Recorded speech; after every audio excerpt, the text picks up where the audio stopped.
let's cook simple breakfast. Ayan. So, breakfast ideas to, guys. So, welcome back to my channel, Ramon's Food Vlog. For today's video, guys, so ito na nga yung ating mga lulutuin for today's video. Ayan. So, minsan-minsan lang yan, guys. Pag may time, magluluto tayo ng mga favorite na ating Filipino food.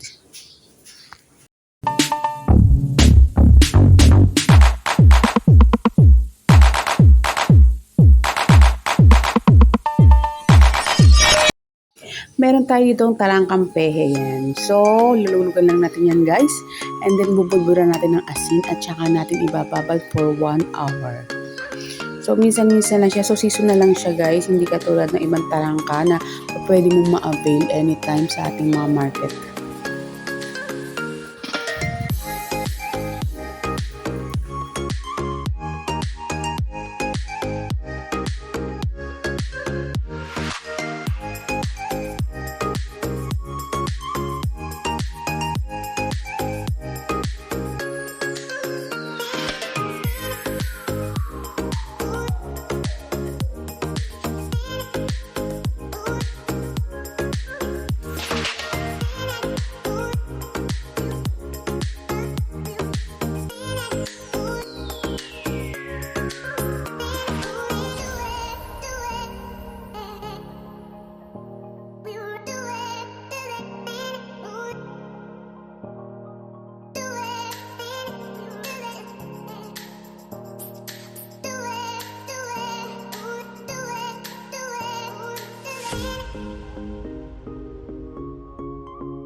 After na natin mag-prepare yung ating talangkang pehe, so meron na ditong 2 piraso ng tilapia.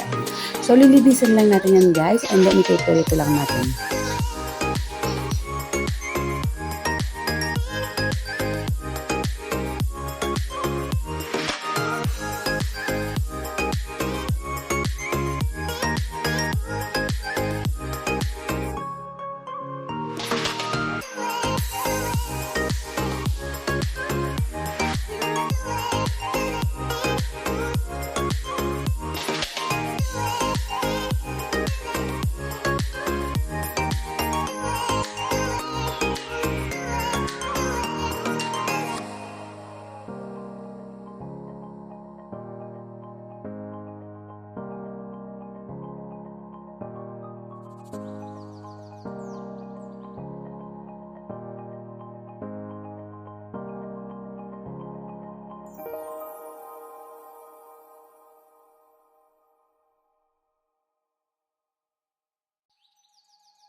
And syempre, for how many minutes ba yun? So, napakatagal-tagal ating linisan yung yung tilapia natin.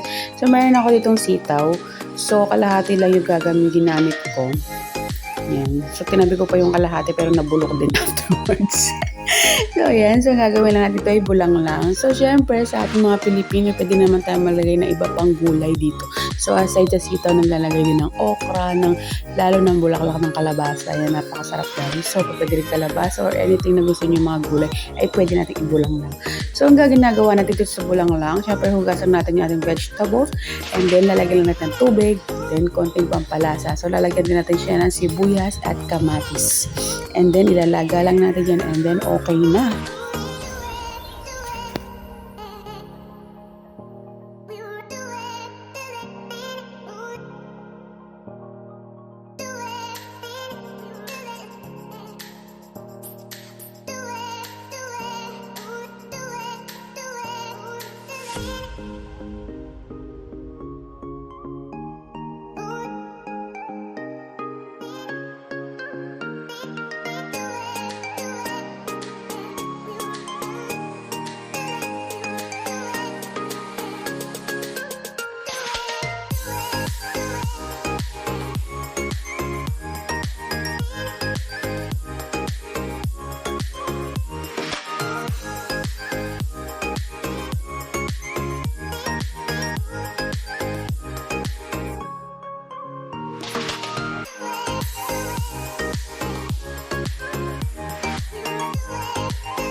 While frying yung ating tilapia, so mag-prepare naman tayo ngayon ng ating side dish. So gagawa tayo ng kunyaring salad, charot. Vegetable salad o sausawang kahit ano pa man yan. So ayan, so karaniwan ito sa abroad ay ito talaga yung vegetable salad nila, yung pangkaraniwan sa Middle East. Ito yung salad nila talaga kapartner ng mga kapsa at kung ano-ano pang mga rice na niluluto nila with rice pala yan. So, kapsa, biryani, and others. So, ito nga sa Pilipinas, syempre pwede rin natin gamitin yan. Lutuin yan, vegetable salad. Aside sa fruit salad na kilala natin. Dahil commonly, kapag sinabing salad, puro fruit salad lang alam ng Pinoy. So, ayan. So, meron tayo dyan pipino, kamatis, and white onion, and then meron tayo dyan syempre, malakasan nating mangga.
Matatapos na tayo magprito guys itong tilapia natin. Ayan. So, pares ko lang siya pinirito 2 pieces.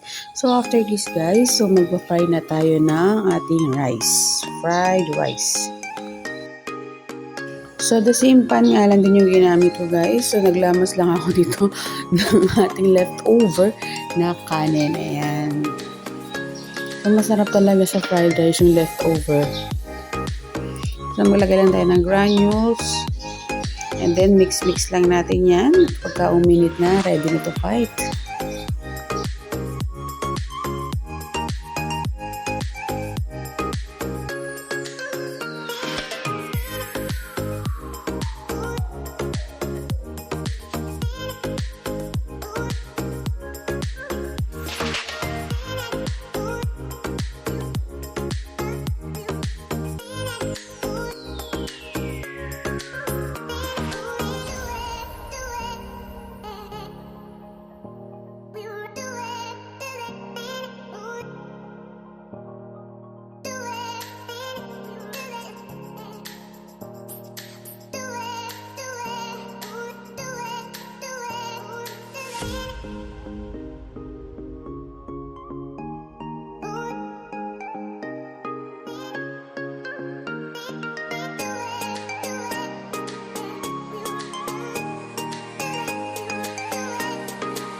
And then after how many minutes o hour na ating preparation, ito na nga ang ating foods for today's video. So meron tayong fried rice, fried fish, meron din tayong side dish, ayan, and then meron tayong talangkang pehe, and then meron tayo dyang bulang lang na sitaw. Ayan. So, Filipinong dating natin ngayon, guys. So, thank you for watching. This is Romalin's Food Vlog. And thank you for supporting my channel. Please subscribe and click notification bell para lagi kang updated sa aking mga bagong upload.